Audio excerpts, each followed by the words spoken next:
देश में आज से शुरू हो गया है अनलॉक 2। 31 जुलाई तक मेट्रो, रेल, सिनेमा हॉल और जिम रहेंगे बंद। कोरोना को लेकर प्रधानमंत्री नरेंद्र मोदी ने दी एहतियात बरतने की नसीहत। बोले पहले सतर्क थे और अनलॉक में ज्यादा सतर्कता की जरूरत। लेकिन आज जब हमें ज्यादा सतर्कता की जरूरत है तो लापरवाही बढ़ना बहुत ही चिंता का कारण है। कोरोना को लेकर कांग्रेस ने प्रधानमंत्री मोदी पर किया पलटवार। कहा बिना सोचे समझे किए लॉकडाउन का मकसद पूरा हुआ या नहीं। बिहार सरकार ने बड़े पैमाने पर किए तबादले। उद्योग, परिवहन और शिक्षा समेत कई विभागों में इधर से उधर भेजे गए ऑफिसर। नवंबर तक गरीबों को मुफ्त मिलेगा राशन। 80 करोड़ लोगों को मिलेगा फायदा। राष्ट्र के नाम संबोधन में प्रधानमंत्री मोदी का ऐलान। गरीब कल्याण योजना पर ऐलान के वक्त प्रधानमंत्री मोदी ने दिया त्योहारों पर जोर। कहा छठ खत्म होने तक गरीबों के लिए जारी रहेगी स्कीम। प्रधानमंत्री गरीब कल्याण अन्न योजना का विस्तार अब दिवाली और छठ पूजा छठ तक 80 करोड़ गरीबों को मुफ्त राशन देने के ऐलान पर प्रधानमंत्री को नीतीश कुमार ने दी बधाई। ट्वीट कर व्यक्त किया आभार। पीएम मोदी के ऐलान पर सर पर सुलगी सियासत। तेजस्वी बोले कोरोना से लड़ाई की बजाय बिहार चुनाव पर सरकार का ध्यान। गरीबों के लिए प्रधानमंत्री के ऐलान पर कांग्रेस का पलटवार। राहुल बोले काफी नहीं है ये न्याय, ये राहत। न्याय योजना लागू करने की मांग। न्याय योजना जैसी एक योजना लागू कीजिए, परमानेंट ना हो, 6 महीने के लिए चलाइए। हर गरीब परिवार के बैंक अकाउंट में 7,500 रुपए महीने का डालिए। अमित शाह की अध्यक्षता में मंत्री समूह की बैठक खत्म। प्रधानमंत्री की घोषणाओं को लागू करने पर चर्चा। मौजूद थे निर्मला सीतारमण और रामविलास पासवान।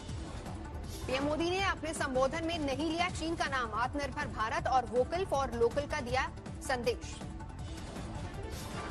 हम आत्मनिर्भर भारत के लिए दिन रात एक करेंगे।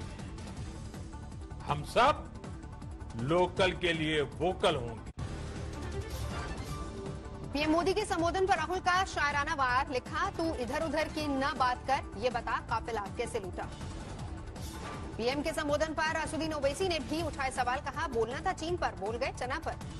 59 चीनी ऐप्स पर शुरू हुआ एक्शन। गूगल प्ले स्टोर से हटाने के निर्देश। कुछ और ऐप्स भी आ सकती हैं घेरे में। 59 चीनी ऐप्स पर डेटा चोरी का आरोप। कमेटी के सामने 2 दिन में कंपनियों को देनी होगी सफाई। भारत में 59 चीनी ऐप्स पर पाबंदी से बौखलाया चीन। फैसले को चीनी दूतावास ने बताया अंतर्राष्ट्रीय व्यापार नियमों का उल्लंघन। देश में 24 घंटे में सामने आए 18,522 नए मरीज। कुल मामले 5,66,000 के पार। देश भर में कोरोना से 24 घंटे में 418 लोगों की मौत। अब तक 16,893 लोगों ने दम तोड़ा। गोवा में लगातार बढ़ रहा है कोरोना का संक्रमण। बीजेपी के एक विधायक को संक्रमित होने के बाद ईएसआई अस्पताल में शिफ्ट किया गया। कोरोना के खतरे के चलते हरियाणा में ग्राम पंचायत चुनाव टाले गए। अगले साल जनवरी फरवरी में कराए जा सकते हैं पंचायत चुनाव। असम में कोरोना संक्रमण का अब तक का सबसे बड़ा उछाल। बीते 24 घंटे में 613 नए केस। राज्य में मरीजों का आंकड़ा बढ़कर 8,400 के पार। महाराष्ट्र में 24 घंटे में सामने आए 4,878 नए मरीज। 1,75,000 के करीब पहुंचा कुल आंकड़ा। दिल्ली में रोजाना आने वाले कोरोना मामलों में गिरावट। सोमवार को आए 2,084 नए मामले। 85,000 के पार पहुंचा कुल आंकड़ा। दिल्ली में कोरोना के हालात को लेकर गृह मंत्री अमित शाह की बैठक। एम्स निदेशक और आईसीएमआर के डीजी के साथ कंटेनमेंट जोन और टेस्टिंग पर चर्चा। भारत की पहली कोविड-19 वैक्सीन को डीसीजीआई की मंजूरी। जुलाई में शुरू होंगे ह्यूमन ट्रायल्स। पटना के बालीगंज में शादी समारोह में शामिल 72 लोगों में कोरोना संक्रमण से हड़कंप। सील किया गया पूरा का पूरा इलाका। 15 जून को शादी में बड़ी तादाद में शामिल हुए थे लोग। ब्याह के 2 दिन बाद ही कोरोना जैसे लक्षणों से हुई थी दूल्हे की मौत। इंदौर में 24 घंटे में सामने आए कोरोना के 45 नए मरीज। 74% से ज्यादा है जिले का रिकवरी रेट। गुजरात में पिछले 24 घंटे में कोरोना के 618 नए मामले। 32,000 के करीब पहुंचा कुल आंकड़ा। यूपी में 24 घंटे में सामने आए 681 नए मामले। 22,828 पर पहुंचा कुल आंकड़ा। राजस्थान में कोरोना के मामले 18,000 के पार पहुंचे। बीते 24 घंटे में 354 नए केस सामने आए। 5G की नीलामी से बाहर हो सकती है चीन की कंपनी हुआवे। सूत्रों के मुताबिक मंत्रियों की बैठक में सुरक्षा कारणों से जताई गई चिंता। गलवान घाटी में 15 जून की झड़प के बाद आज तीसरी बार दोनों देशों के बीच कोर कमांडर स्तर की बैठक। एलएसी पर तनाव कम करने के उपायों पर होगी चर्चा। दिल्ली में टूर एंड ट्रैवल एसोसिएशन ने भी किया चीनी नागरिकों का बहिष्कार। होटल पहले ही लगा चुके हैं पाबंदी। चीन के बने सामानों को लेकर जारी है लोगों की नाराजगी। दुकानदारों से चीनी माल नहीं बेचने की अपील। पटना में रेहड़ी पटरी वाले दुकानदारों ने चलाई चीन के खिलाफ मुहिम। चीनी सामानों के बहिष्कार की अपील की। पूर्व सांसद पप्पू यादव का नीतीश कुमार और बाबा रामदेव पर हमला। मुख्यमंत्री पर क्वारंटीन सेंटर से लाखों कमाने का आरोप। क्वारंटाइन से कोई कसर बाकी नहीं रखा, क्वारंटाइन को भी लूटा। एक जिले में क्वारंटाइन से 68 करोड़ रुपया नीतीश ने कमाया। बिहार के जहानाबाद में डीएम और पुलिस कप्तान ने सड़कों पर घूम घूम कर लोगों को मास्क पहनने का निर्देश दिया। दुकानदारों को सैनिटाइजर के इस्तेमाल की नसीहत दी।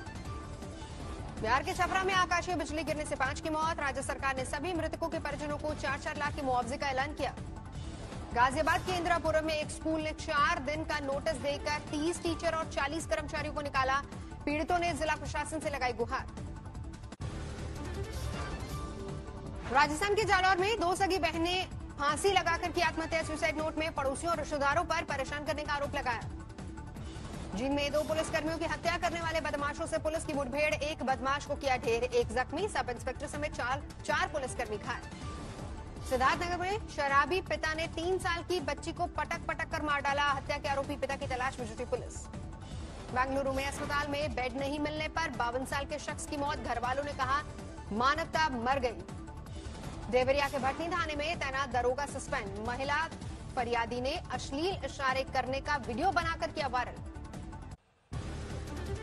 पंढरपुर में मुख्यमंत्री उद्धव ठाकरे ने किया पूजा पाठ। विठल रुक्माई मंदिर को पावन मौके पर सजाया गया।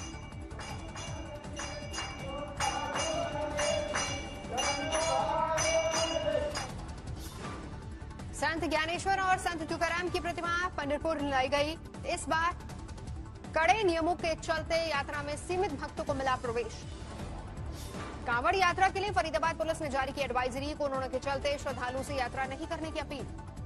6 जुलाई को सावन के पहले सोमवार पर निकलेगी महाकाल की सवारी। श्रद्धालुओं के दर्शन पर पाबंदी। बाबा विश्वनाथ के दरबार में शुरू हुई सावन मेले की तैयारी। एक बार में सिर्फ 5 लोगों को ही मिलेगी एंट्री। नोएडा के सेक्टर 108 स्थित कमिश्नर दफ्तर में पुलिस कर्मियों का हुआ कोरोना टेस्ट। 50 साल के सभी पुलिस वालों ने दिया सैंपल। मुजफ्फरपुर में नकली गुटखा फैक्ट्री का भांडाफोड़। फैक्ट्री संचालक और उसका बेटा गिरफ्तार। भारी मात्रा में सामान और मशीनें जब्त। भीलवाड़ा में शादियों में अब पुलिस कर रही है पहरेदारी। 13 जून को शहर में एक शादी के बाद 16 लोगों के संक्रमित होने के बाद उठाया गया फैसला।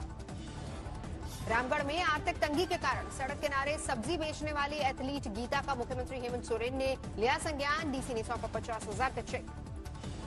मुरादाबाद में हाई टेंशन बिजली पोल पर चढ़ा युवक नीचे उतारने की कोशिश जारी। पंजाब के तरन तारण में आम आदमी पार्टी के कार्यकर्ताओं का घोड़ा गाड़ी पर बैठकर प्रदर्शन। सड़कों के जर्जर हाल का जताया विरोध। सासाराम में लोगों ने सड़क पर लगाया जाम। आंगनबाड़ी सेविकाओं पर भ्रष्टाचार का आरोप लगाकर हल्ला बोल। त्राल में सुरक्षा बलों और आतंकियों के बीच मुठभेड़। जैश के 3 आतंकवादियों को घेरा। बिजबेड़ा में सीआरपीएफ जवान की हत्या करने वाले 2 आतंकी ढेर। अनंतनाग में 48 घंटे के भीतर आतंकियों से दूसरी बड़ी मुठभेड़। कल सुरक्षा बलों ने ढेर किए थे 3 दहशतगर्द। राजस्थान में पाकिस्तान बॉर्डर पर हाई अलर्ट। सीमा पर की हर एक गतिविधि पर पैनी नजर। मुंबई में ताजमहल पैलेस और ताज लैंड्स होटल की सुरक्षा सख्त की गई। फोन पर मिली थी आतंकी हमले की धमकी। आसनसोल में फर्नीचर गोदाम में आग के बाद अफरा तफरी। लाखों रुपए के नुकसान की आशंका। झालावाड़ में तेज रफ्तार ट्रक ने बाइक को मारी टक्कर। मौके पर ही एक युवक की मौत। हरियाणा के गोहाना में 2 परिवारों में हिंसक झड़प। दिन दहाड़े जमकर चली तलवारें और लाठियां। अलीगढ़ में बेकाबू रफ्तार ट्रक का कोहराम। एक के बाद एक 3 गाड़ियों में मारी टक्कर। 2 की मौत। पेट्रोल डीजल की बढ़ती कीमत पर देश भर में है विरोध प्रदर्शन।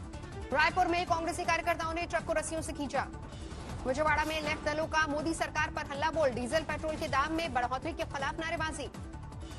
त्रिवेंद्रम में ऑटो रिक्शा चालकों का प्रदर्शन, तेल की महंगाई के खिलाफ सड़कों पर उतरे। चेन्नई में बैलगाड़ी पर सवार होकर हाईकोर्ट पहुंचे वकील, तेल की महंगाई पर जताया विरोध। पंजाब के बरनाला में पेट्रोल डीजल की महंगाई के खिलाफ किसानों का पेट्रोल पंप पर धरना, अमरिंदर सरकार पर भी लगाया वादा खिलाफी का आरोप। उत्तर भारत में कमजोर पड़ा मानसून, दिल्ली एनसीआर में 3-4 दिनों तक बारिश के नहीं है कोई आसार। अभी 3 से 4 दिन तक है, कोई बहुत ज्यादा वर्षा की संभावना नहीं है। कुछ छुटपुट अलग कहीं थंडर सेल बन जाता है, वो अलग बात है। 3-4 दिन के बाद ही कुछ वर्षा में बढ़ोतरी हो सकती है। बाराबंकी में तेजी से बढ़ रहा है सरयू नदी का स्तर, कटान से टापू में तब्दील हुआ एक गांव। छत्तीसगढ़ में जारी है मानसून की बारिश, रायपुर में झमाझम बरसात से कई जगहों पर भरा पानी। असम में जारी है बाढ़ से भारी तबाही, 23 जिलों में 10 लाख से ज्यादा लोग प्रभावित। ईरान की राजधानी तेहरान में भीषण धमाका, 13 लोगों की मौत, 6 घायल। उत्तरी तेहरान में एक अस्पताल के सामने हुआ धमाका, मरने वालों में 10 महिलाएं शामिल, कई घायल। अमेरिकी विदेश मंत्री माइक पॉम्पियो ने संयुक्त राष्ट्र सुरक्षा परिषद से ईरान पर हथियारों के लिए प्रतिबंध और बढ़ाने की मांग की। रूस और चीन ने अमेरिकी नीति के विरोध के संकेत दिए। अब अंतर्राष्ट्रीय स्टैंडर्ड्स के हिसाब से होंगे भारतीय वाहन, सरकार ने बस, ट्रेलर, ट्रैक्टर के आकार को बढ़ाने की दी मंजूरी। ओला राइड पसंद आने पर ड्राइवर को दे सकेंगे टिप, कंपनी ने जोड़ा नया फीचर। चीन ने विवादित कानून को दी मंजूरी, राष्ट्रीय सुरक्षा के नाम पर हांगकांग के प्रदर्शनकारियों पर टूट सकता है कहर। अमेरिका ने चीन को दिया तगड़ा झटका, अत्याधुनिक रक्षा उपकरणों और तकनीकी के निर्यात पर लगाया प्रतिबंध। अमेरिकी संसद में शुरू हुई पुलिसिया ज्यादतियों के खिलाफ सुनवाई, ऑस्ट्रेलियाई पत्रकार ने सुनाई व्हाइट हाउस के बाहर की दास्तान।